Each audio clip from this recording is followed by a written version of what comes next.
Racikan Berita 1. Bismillahirrahmanirrahim. Assalamualaikum warahmatullahi wabarakatuh. Sebelah saya si manusia merdeka Muhammad Said Didu. Saya di rumah aja nih. Bang, sehat Bang? Alhamdulillah. Ini manusia ini bukan cuma merdeka teman-teman, tapi juga ajaib. Bang, ini ada beberapa momen yang Abang abadikan, baik di Twitter atau apa ya. Menurut saya dan teman-teman penonton MAI di channel Waktu Satu Rakyat Indonesia harus tahu apa yang terjadi ketika Abang keliling ketemu sejumlah tokoh ya. Misalnya yang Abang posting beberapa waktu lalu itu ketemu ngobrol bertiga. Bang Said, Sudirman Said, nah sama Said nih. Ya. Satu lagi Menhan Syafri Samsudin. Kemarin kita kan sama-sama diundang juga Gatot Nurmantio ya buka puasa ya. Cuman karena saya ada jadwal ceramah saya nggak datang. Itu pasti ketemu banyak tokoh juga. Nah yang perlu saya tahu ada bocoran apa ini tentang negara kita yang tagar Indonesia Gelap ini belum pupus betul. Lalu sejumlah harapan pada Prabowo agar begini begitu sepertinya sepertinya nih mohon maaf kalau saya keliru tidak dipenuhi oleh Prabowo. Coba saya ingin dengan insight informationnya bagaimana? Jadi memang beberapa terakhir ini saya berusaha mendapatkan suara dari langit. Suara dari langit. Dan kalau Pak Syafri Samsudin itu adalah teman lama sekali. Oke. Seberapa lama? Wah, puluhan tahun lah. Waduh. Puluhan tahun. Dan kami selalu kalau ketemu tuh tidak pernah bicara politik, tapi bicara tentang negara. Bedanya apa Bang? Nah, tentang negara, maka kita tidak pernah membicarakan kekuasaan, tidak pernah membicarakan siapa yang berkuasa. Yang kita bicarakan bagaimana rakyat sejahtera, bagaimana rakyat negara ini dikelola dengan baik, dan hal-hal itu yang kami selalu bicarakan. Nah, untuk menghindari masuk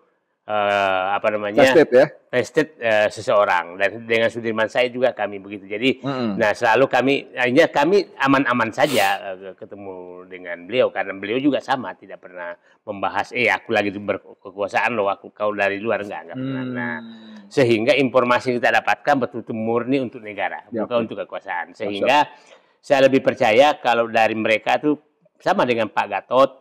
Dan juga sama dia tentang negara, tidak pernah kekuasaan.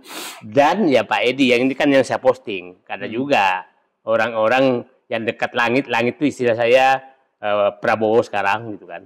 Nah, suara langit itu banyak juga saya ketemu. Tunggu sebentar, kalau gitu kita sepakat dulu yang dimaksud dengan langit ini apa? Spiritualitas, apa kekuasaan? Kekuasaan. Oke. Monggo, lanjut. Kekuasaan. Nah, karena ini kan sekarang yang ini publik itu adalah selalu menyatakan yang dipakai Prabowo itu sekarang adalah strategi aja. Kedekatan Jokowi strategi, mengambil Gibran strategi, apa segala. Bahkan tapi memuji Prabowo dan Jokowi adalah strategi, semua dianggap strategi. Nah, tapi kita was-was, siapa tahu bukan strategi. Gitu kan. Normal ya berpikir gitu ya. Tapi kan siapa tahu strategi. Nah, saya nggak mau terjebak kalau ini salah. Sehingga saya memerlukan suara dekat orang-orang kekuasaan itu untuk mendapatkan side information yang tidak mungkin ketemu di publik. Gitu kan. Nah, kondangan enggak lah. Nah, sehingga saya harus berusaha ketemu mereka untuk mendapatkan insight information dari mereka bahwa sebenarnya begini. Kira-kira itu yang dilakukan, sehingga menurut saya ya perlu juga publik paham sebenarnya apa yang terjadi. Saya masih ingat dulu malaikat apa jin tuh yang kalau ada ayat yang mau diturunkan Allah dari langit itu bocor duluan. Oh iya, dia berusaha mendengar kabar lain itu jin, tapi jin. Allah lempar dia. Nah, saya berusaha menjadi jin dulu. Untuk mendapat bocoran. Sampai dilempar. Oke, lanjut Bang. Nah, banyak hal yang kita ini kan kita selalu kan publik kan bertanya-tanya banyak hal gitu kan. Kenapa sih Pak Prabowo seakan-akan tidak bisa berpisah dengan Jokowi?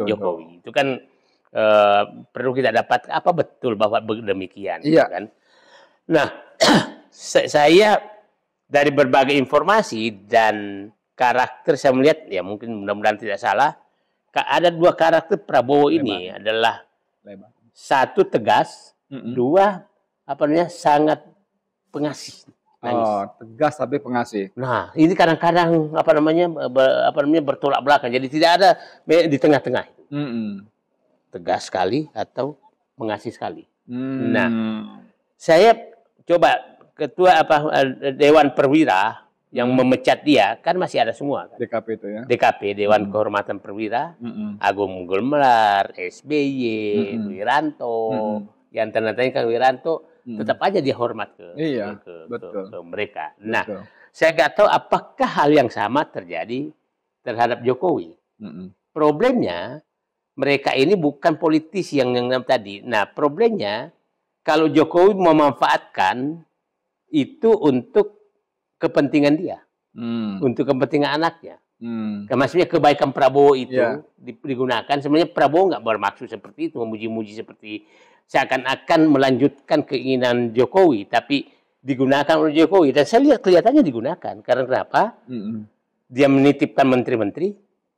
Yang kedua, banyak sekali menteri ke Solo menghadap, gitu kan? Artinya, ini Pak Prabowo mungkin masuknya hanya menghormati Jokowi secara pribadi, tapi Jokowi memanfaatkan untuk seakan-akan dia menguasai Prabowo.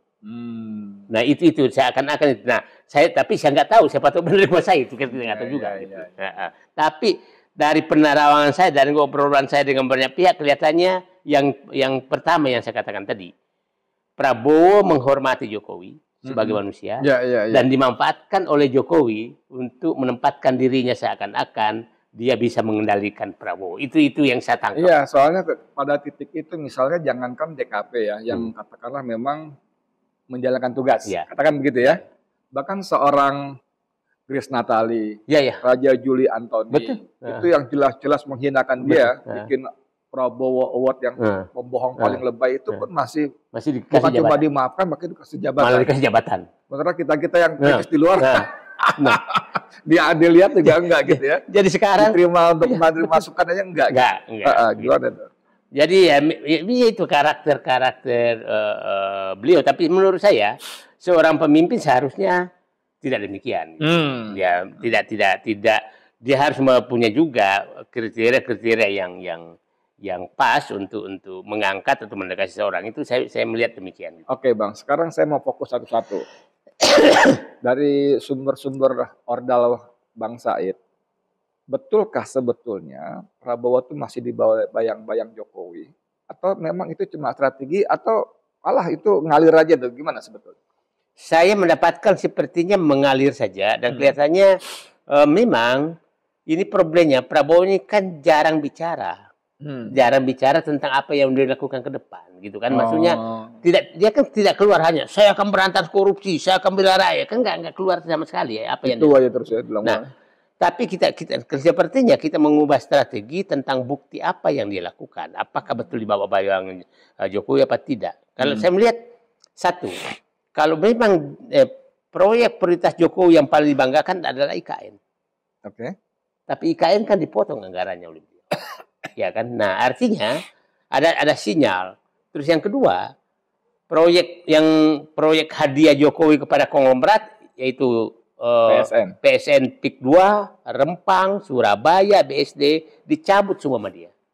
Sebetulnya nggak dicabut Bang, cuma nggak disebut aja dalam RPJMN nasionalnya. Nah itu maksud saya nggak se-eksplisit itu gitu loh. Nah itu cara dia untuk mencabut sebenarnya. Nah karena itu kan, ini perlu kita jelaskan. Kebijakan tuh, hukum itu ada 4 cara untuk menghentikannya. 1 dicabut, 2 berhenti karena habis waktunya, 3 karena berhenti otomatis karena pejabatnya selesai, yang keempat dibikin aturan baru yang dia lebih tinggi di atasnya. Nah PSN ini 2 ini dipakai. Jokowi kalau udah habis maka tidak bisa lagi RPJM. Nah RPJM saya hanya ini, gitu. Kira-kira begitu. Ini sekedar suara dari bawah Bang, karena tidak se-eksplisit itu, jadi multitafsir ya. Tapi apapun mau multitafsir atau segala macam, faktanya di lapangan Aguan tetap melakukan kezaliman, tetap merampasi tanah rakyat dan sebagainya. Gitu loh. 1. Yang kedua, ketika Prabowo mengundang mereka ke istana, itu kan harusnya menurut saya, menurut rakyat, Prabowo tegur mereka gitu loh. Ya, ditandai kalian udah cukup sangat kaya raya, cukuplah berhentilah bla bla bla. Ini malah ngomong makan birtisi gratis, ngomong Danantara, saya dengar gosip mau minjem uang ke mereka gitu. Nanti itu satu lah. Tapi maksud saya dalam konteks PIK itu kenapa? Karena mereka tuh kan dipanggil pengadilan berkali-kali nggak pernah hadir. Tapi begitu Prabowo panggil mereka hadir dan menurut saya itu harusnya momentum bagi Prabowo untuk membuktikan saya bersama rakyat. Gimana? Nah, jadi kan kita berkali-kali agak kecewa kan. Pada saat rakyat memasang semua ada di Jokowi, malah teriak hidup Jokowi, gitu kan. Saat kita berhadapan oligarki penggusuran rakyat, maka diundang ke istana. Ya itu kan itu normal. Tapi yang menarik bagi saya bahwa sekarang oligarki ini sudah mengakui Jokowi presidennya adalah Prabowo. Dengan datang ke Hambalang. Datang ke istana, bukan ke Solo. Ya, itu satu. Ya kan. Yang kedua, bahwa saya dapat informasi juga, proses pemanggilan itu nggak sesederhana yang. Nah, gimana? Serumit apa kalau nggak sederhana itu? Ya macam-macam lah, macam-macam ininya. Sepertinya masih ada rasa gengsi juga dia. Jadi maksudnya memang pengaruh Jokowi kepada mereka sepertinya masih ada. Masih ada. Dan kita lihat yang menarik itu kan dua kali dipanggil kan. Yang hari pertama 26 kalau nggak salah 26 Februari. 26 Februari yang 8 orang. 27 baru Danantara. Danantara udah datang pengusaha lain, Haji Sam datang, Khairul Tanjung datang, semua datang. Yang 8. Nah, yang ini pertanyaan kita, kenapa 8 orang ini lewat pintu belakang? Nggak disiarin media. Walaupun bocor juga akhirnya. Dibocorkan sendiri oleh Setnek gitu kan. Yang lain lewat pintu depan. Nah, yang bagi kita yang biasa di dalam birokrasi, dua kemungkinan, orang ini mau dimarahin atau orang ini mau kong kali kong. Itu yang kemungkinan yang terjadi kan. Saya mendapatkan informasi bahwa bukan kong kali kong. Bukan kong kali kong. Nah, jadi berarti yang kedua dong, dimarahin dong. Nah, kira-kira itu yang terjadi sehingga ini tidak terbuka. Mungkin juga hasil negosiasi mereka antara mereka, Pak, kalau kami mau dimarahin janganlah di depan umum gitu kan. Nah kong kali kong juga begitu dan kelihatannya kong kali kong nggak terjadi. Jadi kelihatannya yang ke-8 konglomerat itu kelihatannya oligarki itu kelihatannya agak apa ya, ditegur lah sepertinya ditegur sama presiden. Kamu sudah keterlaluan terhadap bangsa ini, kira-kira begitu. Iya. Bang, soal ditegur tadi ternyata sedikit kalau dari Bang Said tadi bukan terkait PSN, PIK 2, tapi soal apalah gitu. Nah, saya dengar bocoran apalahnya itu adalah misalnya saya dengar bahwa dengan kondisi keuangan negara yang morat-morit, itu Prabowo minta mereka berkontribusi, meminjamkan uang, bukan minta, meminjamkan uang kepada negara mungkin 10 miliar atau berapa miliar dolar gitu, tapi mereka menolak. Itu gimana? Pertama, apakah itu benar? Kedua, apakah jumlahnya 10 miliar atau bagaimana? Saya melihat bahwa memang ini Pak Prabowo di awal pemerintah ini kan betul-betul konsentrasi untuk mencari penyelesaian masalah-masalah yang tinggal oleh Jokowi. Utang yang sangat besar, kemudian fiskal yang sudah sangat berat, pajak ini kedaya beli semua masalah dihadapi. Sehingga dibentuklah juga Danantara dan udah lama kan pernah kita dengarkan tuh ada istilah tuh bikin utang yang terbatas untuk orang kaya gitu loh. Nah, ya. Itu dulu siapa? Itu yang float itu family office itu bukan utang. Ini utang kalau ini. Jadi bon negara. Bon negara dan memang diharapkan orang-orang yang kaya yang membeli gitu kan. Nah, saya dengar juga sepertinya itu ditawarkan nggak disambut dengan baik. Maksudnya menolak ya? Menolak. Orang Bugis bisa sopan juga menolak gitu. Menyatakan saya nggak punya uang. Kalau saya dulu bilang punya uang, jangan percaya. Kalau mereka menyatakan tidak punya uang, jangan percaya juga. Jangan percaya juga. Bang, kalau betul gosip yang abang bilang, sorry ya saya bilang gosip ya, kan saya nggak tahu harus mengkonfirmasi ke siapa. Abang juga nanti orang luar kan, nggak tahu. Kalau betul mereka menolak, kok seberani itu mereka ya? Nah, saya pikir begini, ini kan itu kan presiden yang minta itu. Begini, ini kan mereka udah paham bahwa di Indonesia ini tidak pernah ada pemimpin yang tegas. Oke. Nah, yang tegas sehingga udahlah tolak aja dulu, nanti juga ke kita kok. Nah, jadi saya pikir anekdot yang terjadi bahwa mereka justru tidak pernah takut siapapun presidennya, yang penting masih manusia. Yang paling takut itu kalau presiden Indonesia monyet. Karena monyet nggak bisa disogok. Nah, mungkin saja dia nggak salah duga nih bahwa Pak Prabowo bukan karakter yang bisa disogok. Nah, gitu loh. Jadi masih ada manusia yang nggak bisa disogok, ya bisa kecewa mereka. Gitu. Oke, sekarang mengingat karakter Prabowo yang sudah umum ketahui, dia kan impulsif ya, apa sih namanya, eksplosif bahkan gitu ya, gampang marah. Kalau betul para oligarki itu menolak, apa Prabowo nggak marah saat itu, mungkin gebrak meja atau apa gitu, ada bocoran nggak? Saya tidak eksplisit seperti itu, tapi saya yakin marahnya dia mungkin, ini bahayanya, karena marahnya presiden itu bisa memerintahkan institusi-institusinya untuk melakukan sesuatu. Dan kita lihat sekarang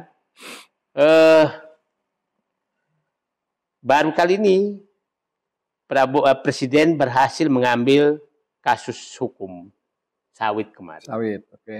Ingat tahun 2014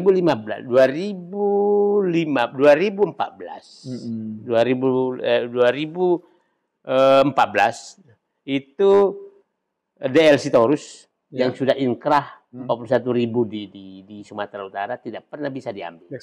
Dieksekusi karena preman semua di dalam. Preman menguasai kebun-kebun itu. Dan Pemda siapapun nggak setuju kalau itu diambil alih negara karena bagi-baginya susah. Nah, saya lihat Pak Prabowo ini ingin menunjukkan, lu macam-macam. Ini kan disentuh, ini enggak oligarki nih, sawit ini. Oligarki yang disentuh ini. Nah, maksud saya, mungkin saja kemarahan itu karena hanya beberapa hari setelah terima itu dia perintahkan loh ambil alih 221.000 hektar. Dan saya dengar ini akan segera. Nah, bayangkan Aed, kita punya sawit itu hanya 17,5 juta hektar lah. Yang ilegal tuh 5 juta hektar. Dari jumlah itu? Dari jumlah itu. 30% ilegal. Nah, ini kan menurut saya Prabowo menunjukkan lu nggak bisa main lagi sama dua. Kalau presiden sebelumnya mungkin bisa Anda negosiasi. Ingat Pak Edi, waktu awal-awal pertama Presiden Jokowi dia menyatakan ada kasus pelanggaran hutan HPH yang melanggar lingkungan yang dendanya sekian puluh triliun. Iya, tuntutannya itu Sinarmas Group. Ya. Tapi apa yang terjadi? Kasus itu hilang, masuk pengadilan divonis 7 miliar. Nah, dan apa yang terjadi? Langsung itu akrablah putra-putri Jokowi dengan Sinarmas. Dapat bisnis. Esdoger 75 miliar. Ya, $5 juta. Terus si CEO-nya Sinarmas malah menjadi dubes dan sebagainya. Jadi one team press segala macam waktu itu. Jadi mungkin mereka masih berharap, oh ini seperti masih itu. Sama dengan Jokowi, nanti kita negosiasi lagi lah. Ternyata dia buktikan berapa hari setelah ketemu itu. Jadi mungkin marahnya itu dia tunjukkan, gua marah benar. Gua sentuh loh kalian. Nah, tunggu aja lagi yang sekian juta hektar lagi aku akan ambil. Dan asal publik tahu, ini memang hanya tentara yang bisa masuk kalau ngambil ini. Oh iya, ngomong masuk soal tentara Bang ya. Ini kan RUU revisi Undang-Undang TNI ini kan banyak diprotes. Karena menggelar apa sih karpet sangat merah kepada TNI. Dua fungsinya lebih-lebih pada zaman Pak Harto yang dulu diprotes orang-orang. Ya, bahkan kemarin belum lama mengundang sejumlah ahli dari institusi keuangan global mendidik para kolonel untuk soal bisnis. Yang ditenggarai nanti mereka akan mendapatkan posisi-posisi bisnis. Itu gimana Bang menerjemahkannya? Saya melihat begini. Karena saya baca itu, sebenarnya Undang-Undang TNI ini ada 3 hal yang diproses bersama. 1, tempat yang bermewah-mewah. 2, dilakukan tertutup. Oh, revisi TNI ya. 3 adalah substansi. Kalau substansi saya baca nggak ada yang ini karena sebenarnya begini. ini kan yang baru itu BNN, narkoba, ya kan? Karena selama ini kalau nggak ada TNI di situ, nah, polisi pesta pora. Polisi pesta pora. Jadi menurut saya, siapa tahu sebenarnya ini untuk, lu gagal di sana, gua masukin orang. Jangankan BNN, Bang, kasat narkoba di Polres hampir semuanya bermasalah dengan narkoba. Iya. Nah, jadi maksud saya, siapa tahu itu tujuannya itu karena, nah, kalau kan yang lain kan Jaksa Agung memang ada, Kejaksaan Agung ada kok, Jaksa Agung militer gitu kan. Kalau naik, jadi saya lihat sih kelihatannya nggak kalau substansi ini campur aduk antara bermewah-mewah tertutup gitu loh. Okay. Nah, tapi nggak apa-apa, protes rakyat bagus karena saya dengar nanti protesnya kalau polisi undang-undangnya maju ya preteli juga dong kayak TNI gitu loh. Ya. Ada yang menduga bahwa berbagai keistimewaan yang coba diberikan Prabowo ke TNI ini adalah untuk, ini untuk yang menarik nih, Pak, untuk menggerus atau menandingi posisi Polri yang sudah sangat istimewa pada zaman Jokowi. Abang melihatnya bagaimana? Saya melihat karena begini, saya nggak tahu, tapi ya saya juga sesalkan presiden, kan dia presiden. Dia cepat sekali untuk melakukan di TNI. Bin, Bais, apa segala gitu kan. Tapi kok nggak berani ke polisi gitu kan. Kecuali dia Panglima TNI gitu loh. Nah, jadi menurut saya orang semakin ini loh memang polisi kuat banget ya. Presiden aja takut. Nah, gitu loh. Itu yang harus diingat. Nah, sehingga polisi juga dibawa merasa emang presiden aja nggak berani menegur saya kok. Nah, itu bahaya. Karena justru bukan memperkuat TNI, memperkuat polisi bahwa dia nggak bisa disentuh oleh polisi. Nah, seharusnya sentuh juga dong. Itu ya? Image itu harusnya bisa disentuh juga dong. Tapi saya dapat informasi sekarang ya seperti gini. Nah, pasti Pak Bung Edi lihat yang mendampingi Menteri BUMN menerima kebun sawit di Kejaksaan Agung itu Menhan. Orang publik bisa tahu, nggak tahu kenapa Menhan di situ. Padahal itu kasus hukum ya, harusnya polisi ya. Harusnya polisi. Nah, ingat Menhan itu ketua harian Dewan Ketahanan Nasional. Dewan Pertahanan Nasional. Nah, sepertinya sekarang hal-hal yang dianggap mengganggu pertahanan nasional, maka itu Dewan Ketahanan Nasional yang pegang. Yang turun tangan ya. Yang turun tangan, termasuk kasus hukum. Nah, itulah kalau kita lihat sepertinya juga Pertamina itu di tangan oleh Dewan Ketahanan Nasional. Saya kemungkinan besar juga ini kasus PIK 2 ini akan ditangani oleh Dewan Ketahanan Nasional, PSN karena terkait dengan bukan lagi masalah hukum. Itu masalah ketahanan nasional. Yang kedua, bahwa pemain-pemainnya ini aparat hukum. Jadi kalau dia sendiri yang ikut, maka ya hanya membenarkan pelanggaran yang terjadi sebenarnya. Jadi menurut saya terobosan ini bagus agar Dewan Ketahanan Nasional difungsikan baik. Nah, karena ini orang-orang yang tidak terlibat di dalam proses tersebut. Nah, cobalah bayangkan. Itu kan BUMN yang menerima itu Agripalma namanya. Itu Agripalma itu dari BUMN konstruksi Yoda Karya. Diubah. Dan isinya, di rootnya itu Letjen loh. Letnan Jenderal Purnawirawan, mantan Pak Konstrat, mantan Agus tadi ya? Bukan Pak Agus Sutomo. Agus Sutomo. Direksi-direksinya tuh bekas-bekas Pangdam semua. Jadi memang kayak mau operasi gitu. Tapi dari sisi kemampuan manajerial apa mereka bisa? Nah ini kebun jalan kok. Nggak masalah. Kebun sudah jalan. Yang penting adalah mengusir preman. Kan premannya di sana tuh preman berotot, preman berdompet, preman berdasi dan bertoga. Nah, preman berseragam ya tahulah. Berstempel ya. Itu preman-preman yang ada di kebun. Nah, Pak Edi bisa bayangkan lah. Kalau nanti itu 5 juta hektar kebun sawit itu, berapa uang di sana? 250 triliun setahun. Waktu Luhut bilang kalau diputihkan dapat 300 triliun, tapi sekali dapat. Sekali dapat. Ini 250 triliun setahun. 300 triliun sekali, tapi itu milik mereka. Nah, kelihatannya itu juga menunjukkan Prabowo usul Luhut aku tolak. Nah, karena itu ruang negosiasi bisa terjadi, dan itu konsep Jokowi, maka kelihatannya Prabowo betul-betul menunjukkan kemarahannya. Pokoknya gua ambil dulu milik negara, habis itu kita berperkara. Oke. Gitu. Bang, kalau TNI lewat Dewan Ketahanan Nasional di bawah Sapri Samsudin dipasrai tugas begitu banyak dan besar, juga strategis penting seperti itu. Saya khawatirnya dari sisi sumber daya apa cukup? Dia punya nggak orang-orang untuk mengeksekusi? Saya membaca organisasi nggak begitu. Jadi organisasi hanya sebagai tempat membagi saja, nggak ada orang. Jadi kasus ini yang handle, kasus ini yang handle, baru dia monitor.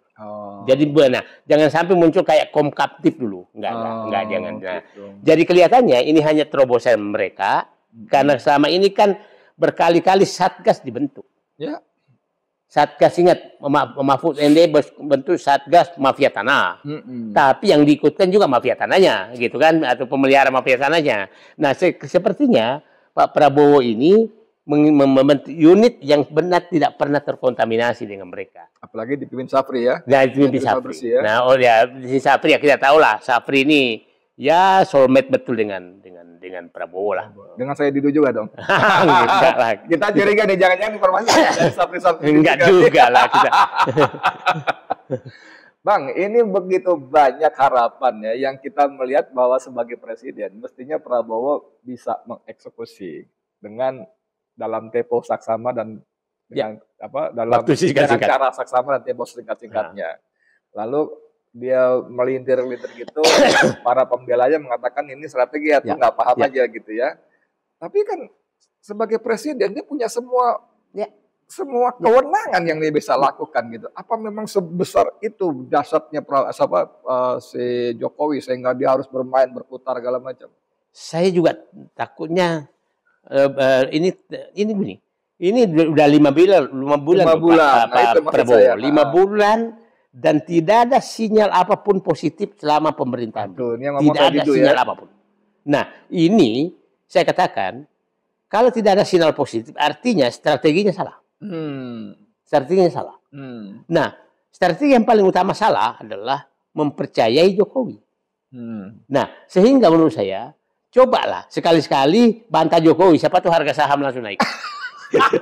Rupiah langsung menguat, gitu kan? Ini mesti disampaikan ke Pak Sapri ini. Jadi karena kalau enggak, ini kan dipakai terus dengan Jokowi, malah nyungsep semua gitu kan. Iya. Nah, jadi strategi yang salah kita ingat dulu.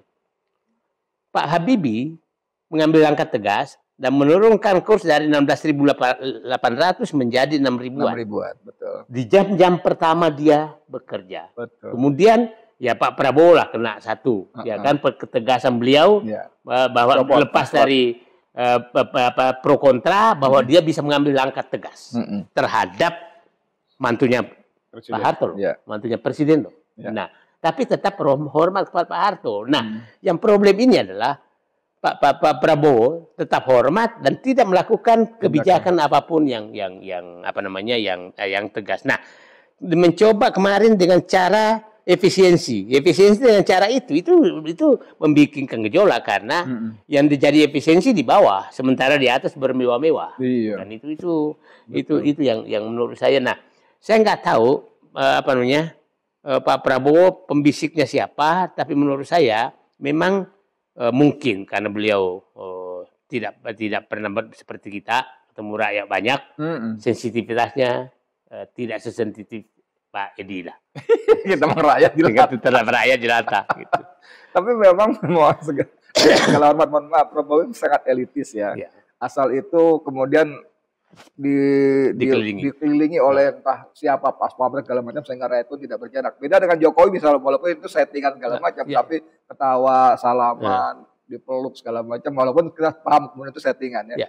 Nah, soal harapan-harapan yang harus tetap dipelihara. Saya sih sudah beberapa waktu lalu saya mengatakan saya berarti bersuhuzon kepada Prabowo, tapi kan tetap harus dipelihara harapan-harapan seperti ini kan. Nah, Bang, tapi kan masalahnya seperti kita ngobrol dengan Refli Harun misalnya, ya. Kalau nggak salah Abang hadir juga waktu di Taman Mini ya. Oke, kita dukung Prabowo, tapi tidak dukung dengan gratis. Kita ada tuntutan-tuntutan, desakan-desakan. Lalu kita kasih semacam timeline. Jangan segera, secepatnya kapan gitu kan. Nah, keluarlah tanggal 20 April. Pertimbangannya 6 bulan sejak dilantik. Nah, bagaimana ini bocoran dari Abang, orang dalam yang Abang dengar, istana menanggapi tanda kutip ultimatum seperti itu? Sepertinya saya pikir orang dalam juga dengar bahwa masyarakat sipil itu tanggal 26 bulan akan menuntut 4 hal sinyal dari presiden. Satu, bahwa Prabowo menjadi dirinya sendiri dan terbebas dari oligarki dan Jokowi. Yang kedua, betul-betul memberantas korupsi tanpa pandang bulu. Yang ketiga, melakukan penegakan hukum dan pembersihan penegak hukum. Dan orang-orang yang korupsi tadi, yang kedua, orang-orang korupsi mereka itu harus didana. Yang keempat adalah melakukan ini sumber daya alam. Dan saya bilang begini, tuntutan masyarakat sipil ini semua ada di agenda Prabowo. Semua. Nah, jadi nggak mengada-ada ya? Nggak perlu. Dan itu sedang jalan. Jadi umpamanya yang pertama, agenda pertama, bahwa dia tidak dekat dengan oligarki. Dia tidak dekat dengan ini. Nggak usah secara pribadinya, tapi buat kebijakan bahwa saya menjadi diriku. Nah, bisa nggak tegas? PSN aku cabut, walaupun saya tidak tahu. Nah, itu kan sinyal ini. Ada eksplisit. Ada eksplisit. Gitu. Ada eksplisit. Nah, walaupun saya sudah dapat dari dalam bahwa memang berkali-kali beliau menyatakan ke pertemuan tertutup, mana boleh PSN untuk komersil, nggak boleh itu. Nah itu tapi kan tertutup, nggak pernah kita dengar gitu kan. Nah tertutup, harusnya sekali terbuka. Nah jadi maksud saya tuntutan masyarakat sipil ini adalah Pak Presiden Prabowo terbuka menyatakan, aku diriku, aku bukan di bawah kendali oligarki, aku bukan di bawah kendali Jokowi dalam bentuk kebijakan. Nah umpamanya begini, contoh. Ya banyak lah bahwa dia bisa dilepas dari Jokowi. Tunjukkan aja. Nah, kan berbagai hal dilakukan. IKN dikurangi anggarannya, PSN dicabut, jalan tol, infrastruktur yang mubazir juga dicabut. Nah, katakan aja ini bentuk kemandirian saya untuk mengambil kebijakan gitu kan. Maksudnya ini ongoing kok, nggak usah takut. Yang kedua tentang korupsi. Ya korupsi udahlah, 2 aja dulu lah. Pagar laut tuntut habis-habisan yang menjadi sorotan. Yang kedua Pertamina, buka semua siapa yang terlibat. Karena saya udah pernah lihat yang terlibat tuh ya memang sekarang nih hanya pavilion aja yang disentuh. Oke, sebentar mumpung masuk ke sini. Betul nggak gosip yang beredar di media sosial di grup-grup WA itu tentang permainan si kumis, tentang ketemu jam 11 malam segala macam. Ini kan teman Ordel Abang kan antara Sudirman Said nih yang banyak dengar tuh gitu. Itu gimana, betul nggak? Sangat sampai segitunya gitu. Kalau Abang bilang ini kan yang dicolek cuma papanya aja, rumah utamanya enggak gitu. Gimana? Sangat susah dibantah bahwa itu terjadi negosiasi itu. Sangat susah dibantah. Ngapain datang ke sana? Kalau orang yang tidak salah nggak mungkin datang ke sana. Buat apa? Itu kan membuat dirinya dicurigai. Gitu. Nah, yang kedua yang saya katakan Pertamina nggak mungkin bahwa itu hanya di anak perusahaan. Nggak mungkin. Sebesar itu apalagi sebesar itu dan seluas itu garongnya ya. Seluas itu seluruh Indonesia loh, gimana bisa. Jadi artinya melibatkan banyak sekali orang dan jumlahnya sangat besar. Yang menarik itu kan dimulai 2018. Pilpres 2019. Berhenti 2023. Pilpres 2024. Amunisi berarti ya. Nah, ini kan amunisi paling gampang gitu, Nah, besok Prabowo dikalahkan kan. Nah, gitu. Amunisi nah, 2019 ya amunisi itu ya gitu kan. Iya. Nah, tapi dipakai Gibran untuk 2019, 2023 kira-kira begitulah. Nah, itu kita lihat. Nah, jadi bahwa itu terlibat, nah menurut saya begini. Kejaksaan Agung harus hati-hati, jangan tebang pilih. Karena dokumen itu dipegang oleh orang, bukan di Kejaksaan Agung. Dan sekarang ada kemajuan sedikit. Kejaksaan Agung kemarin kan menambahkan setelah ini mungkin juga Kejaksaan Agung ini lagi uji nyali nih, uji nyali terhadap orang, nggak usah sebutkan, orang yang ditugaskan Prabowo untuk memberantas korupsi dengan tegas. Mungkin uji nyali dia. Nah, akhirnya kemarin beberapa hari lalu kan menyatakan akan ada tambahan tersangka baru. Nah, karena kalau enggak, itu bisa menjadi blunder untuk Kejaksaan Agung bahwa dia tebang pilih. Oke.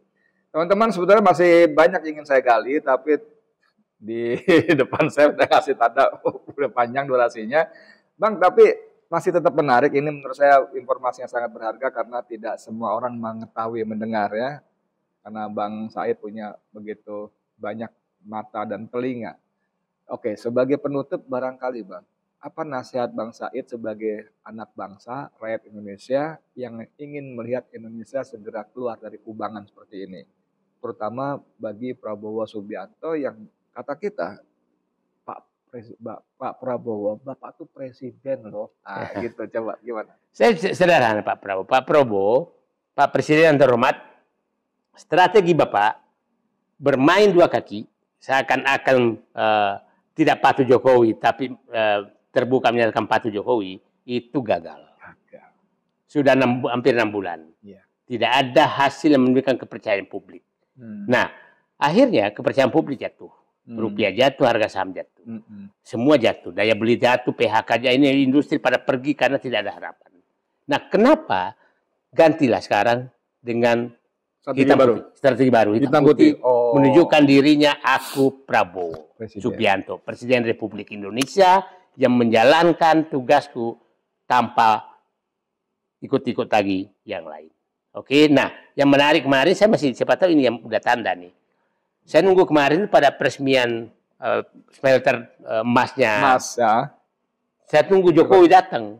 Ternyata tidak datang. Siapa tahu sudah ada perubahan. Sudah ada perubahan, ya udahlah. Karena begini, semakin lama dekat Jokowi, publik semakin nggak percaya. Begini, Ed. Coba bayangkan. Investor pasti nggak percaya kalau Jokowi ikut-ikutan. Erick Thohir nggak ikut-ikutan. Kenapa? Bahlil ikut-ikutan. Masih ada tuh dari. Ya, Air Langga ikut-ikutan.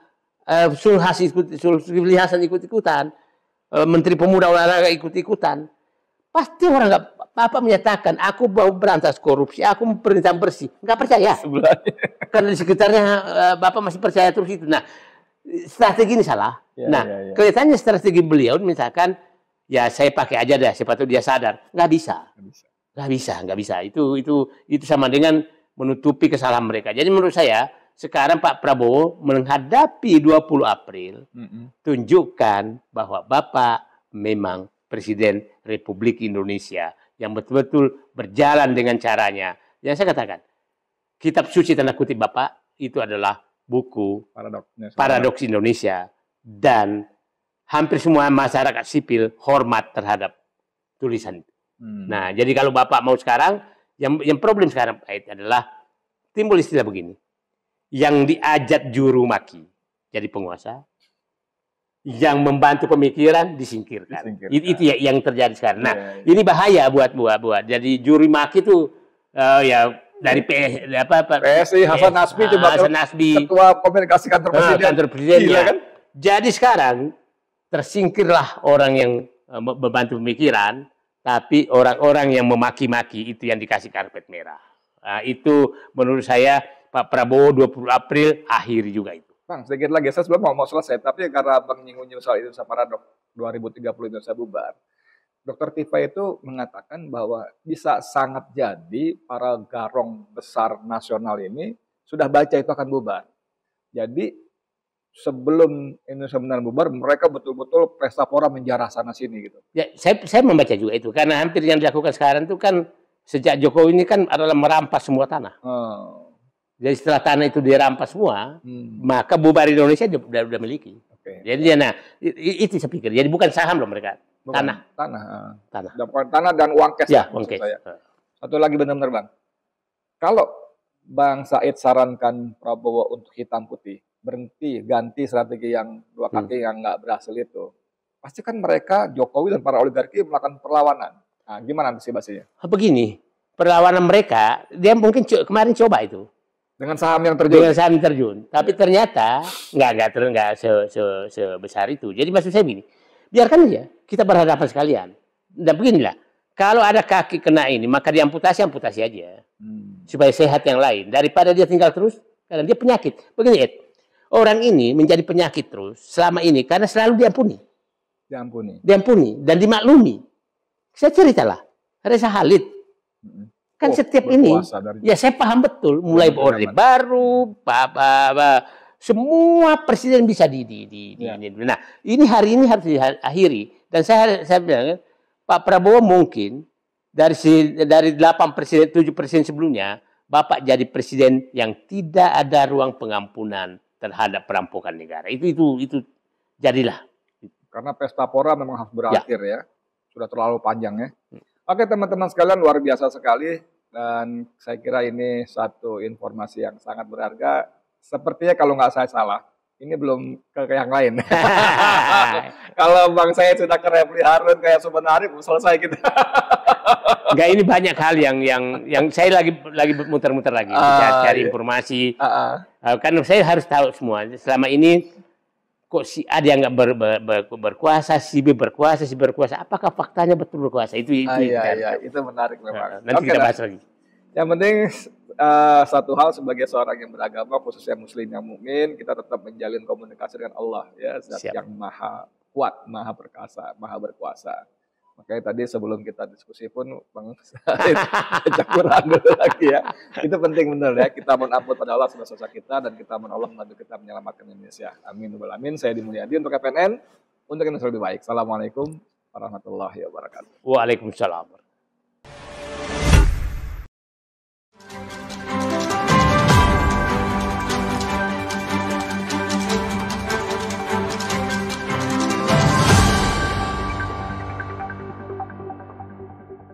Racikan Berita 1.